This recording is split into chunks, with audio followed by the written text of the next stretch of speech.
Pour pouvoir créer un contenu Geniali, que ce soit à partir d'un modèle ou d'une page vierge, il faut en comprendre la logique et la mécanique propre à cet outil. C'est ce que nous allons voir à présent. Pour cela, partons d'une création vierge. Je sélectionne ma création vierge basique et je conserve les proportions par défaut.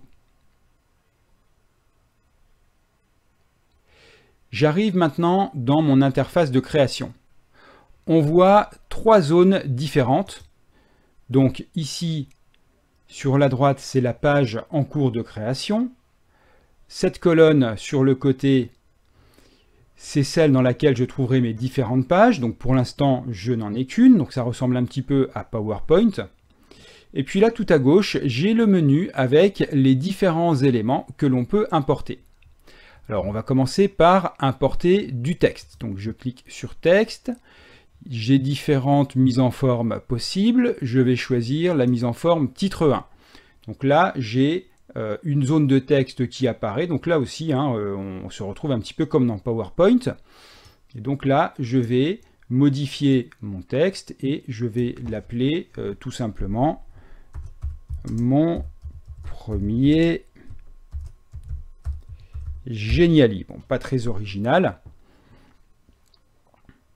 Donc, je vais mettre mon titre ici en haut à gauche et je remarque que quand je suis dans ma zone de texte, j'ai une barre d'outils ici qui me permet de modifier le texte. Par exemple, je peux modifier la couleur du texte. Donc, je vais choisir, je sais pas, tiens, un violet comme ça. Je peux changer aussi la police. Voilà, je vais prendre une police Carter One. Je reviens dans le menu et je vais maintenant dans Images. Donc là, je vois que Geniali me propose différents types d'images. Donc ici, des images qui viennent de banques d'images libres de droit. Et puis là, des images originales qui me seront proposées par Geniali. Je peux développer ici. Et là, je ne sais pas, je vais choisir n'importe laquelle. Par exemple, celle-là. Voilà, je vais la mettre ici. Et je la redimensionne. Troisième type d'éléments, les éléments ressources. Donc là, on a des éléments graphiques, donc des icônes, des formes, des lignes, des illustrations. Donc là, on a des petits ronds sympas. Et puis, ce que Geniali appelle des scénarios. Donc c'est un petit peu comme des illustrations, mais en plus détaillé. Et puis on remarque que les trois premiers scénarios sont animés, un petit peu comme des gifs. Donc moi je trouve ça sympa, donc je vais choisir celui-ci. Voilà, donc il s'intègre directement. Et puis même chose, je vais le redimensionner un petit peu. Donc je trouve ça plutôt sympa puisque ça s'anime tout seul. Donc ça met un petit peu de vie dans ma présentation. Dans les autres types d'éléments qui sont proposés, on a les éléments interactifs. Donc globalement, ce sont des boutons, donc des boutons avec des icônes, des boutons avec du texte, des marqueurs, etc. On a ensuite les smart blocks. Donc c'est des blocs avec des éléments qui sont préformatés, des graphiques, des diagrammes, etc.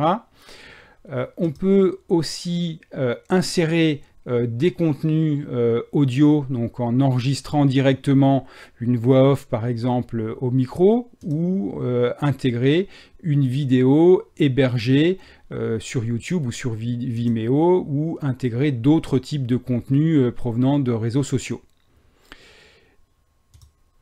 On peut également changer d'arrière-plan. Et là aussi, il y a vraiment beaucoup de choix. Donc des arrière-plans photos et des arrière-plans graphiques. Alors il y a vraiment de tout. Donc je vous laisserai aller voir et choisir celui qui vous plaît le plus. Il y a des arrière-plans qui sont animés. Donc c'est plutôt ça peut être un choix aussi si ça vous plaît. Donc moi je vais en choisir un. Voilà, je vais choisir celui-là. Donc bon, je ne sais pas si c'est esthétique ou pas, mais c'est rapide. Enfin, la dernière option donc, dans ce menu, c'est l'option page. Et donc là, je retrouve ma colonne avec les diapositives et je peux rajouter une page Voilà, donc là je choisis une page vierge, je valide, ajouter, et je me retrouve maintenant avec 2 pages. Et ici donc je vais ajouter une image, par exemple ces personnes-là. Et j'ai donc maintenant ma création avec 2 pages, des objets intégrés qui pour l'instant sont statiques, mais que je vais pouvoir paramétrer pour les rendre interactifs.